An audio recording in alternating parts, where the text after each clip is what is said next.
John chapter 15. I am the true vine, and my Father is the vine dresser. Every branch in me that does not bear fruit, he takes away, and every branch that does bear fruit, he prunes, that it may bear more fruit. Already you are clean because of the word that I have spoken to you. Abide in me, and I in you. As the branch cannot bear fruit by itself, unless it abides in the vine, neither can you unless you abide in me. I am the vine, you are the branches. Whoever abides in me, and I in him, he it is that bears much fruit. For apart from me, you can do nothing. If anyone does not abide in me, he is thrown away like a branch and withers.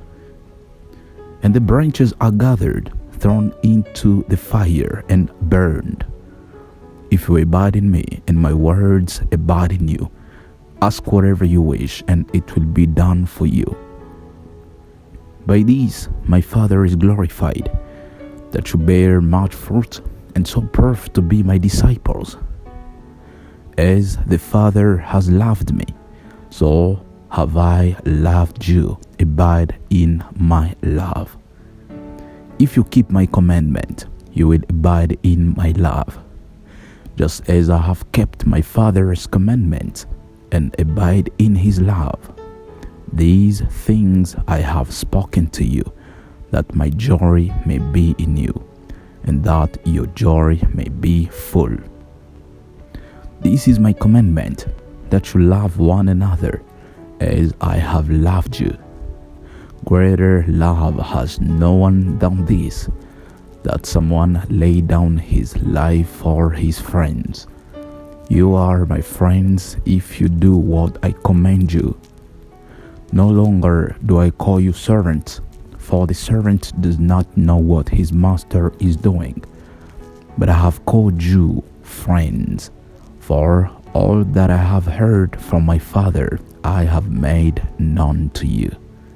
You did not choose me, but I chose you and appointed you that you should go and bear fruit, and that your fruit should abide, so that whatever you ask the Father in my name, he may give it to you.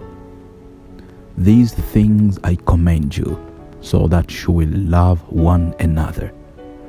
If the world hates you, know that it has hated me before it hated you.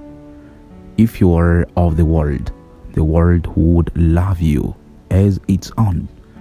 But because you are not of the world, but I chose you out of the world, therefore the world hates you. Remember the word that I said to you.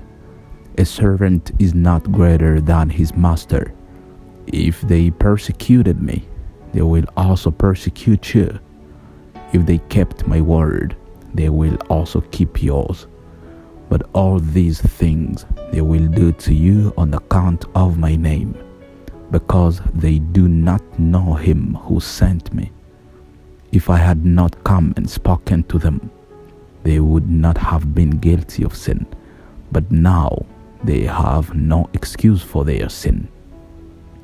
Whoever hates me hates my Father also. If I had not done among them the works that no one else did, they would not be guilty of sin. But now they have sinned and hated both me and my Father. But the word that is written in their law must be fulfilled. They hated me without a cause. But when the Helper comes, whom I will send to you from the Father, the Spirit of truth, who proceeds from the Father, he will bear witness about me. And you also will bear witness, because you have been with me from the beginning. John chapter 16.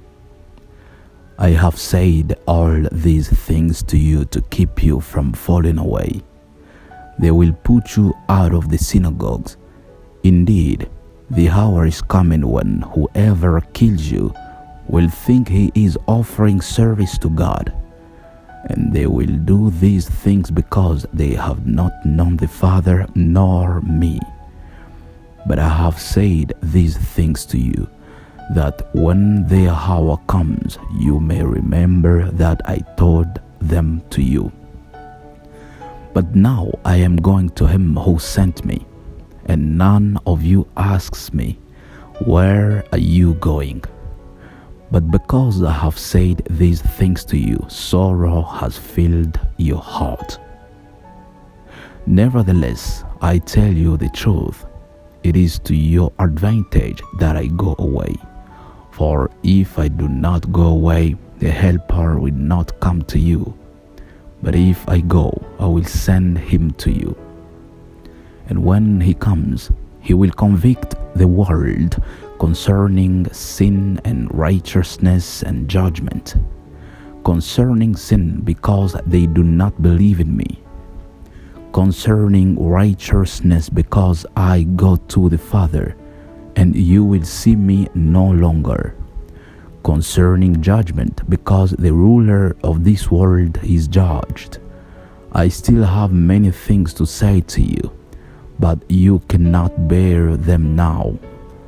When the Spirit of truth comes, he will guide you into all the truth, for he will not speak on his own authority, but whatever he hears he will speak, and he will declare to you the things that are to come. He will glorify me, for he will take what is mine and declare it to you. All that the Father has is mine. Therefore, I said that he will take what is mine and declare it to you. A little while, and you will see me no longer. And again a little while, and you will see me. So some of his disciples said to one another, what is this that he says to us? A little while, and you will not see me. And again a little while, and you will see me. And because I am going to the Father. So they were saying, what does he mean by a little while? We do not know what he is talking about. Jesus knew that they wanted to ask him, so he said to them, is this what you are asking yourselves? What I meant by saying a little while, and you will not see me, and again a little while, and you will see me.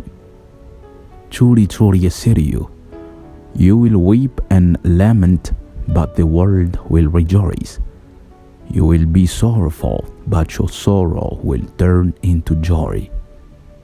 When a woman is giving birth, she has sorrow because her hour has come. But when she has delivered the baby, she no longer remembers the anguish for joy that a human being has been born into the world. So also you have sorrow now, but I will see you again, and your hearts will rejoice. And no one will take your joy from you. In that day you will ask nothing of me. Truly, truly, I say to you, whatever you ask of the Father in my name, he will give it to you. Until now, you have asked nothing in my name. Ask, and you will receive, that your joy may be full. I have said these things to you in figures of speech. The hour is coming when I will no longer speak to you in figures of speech, but will tell you plainly about the Father. In that day you will ask in my name, and I do not say to you that I will ask the Father on your behalf. For the Father himself loves you, because you have loved me and have believed that I came from God. I came from the Father and have come into the world, and now I am leaving the world and going to the Father. His disciples said, now you are speaking plainly and not using figurative speech. Now we know that you know all things and do not need anyone to question you. This is why we believe that you came from God." Jesus answered them, "Do you now believe? Behold, the hour is coming, indeed it has come, when you will be scattered, each to his own home, and will leave me alone. Yet I am not alone, for the Father is with me. I have said these things to you, that in me you may have peace. In the world you will have tribulation, but take heart, I have overcome the world."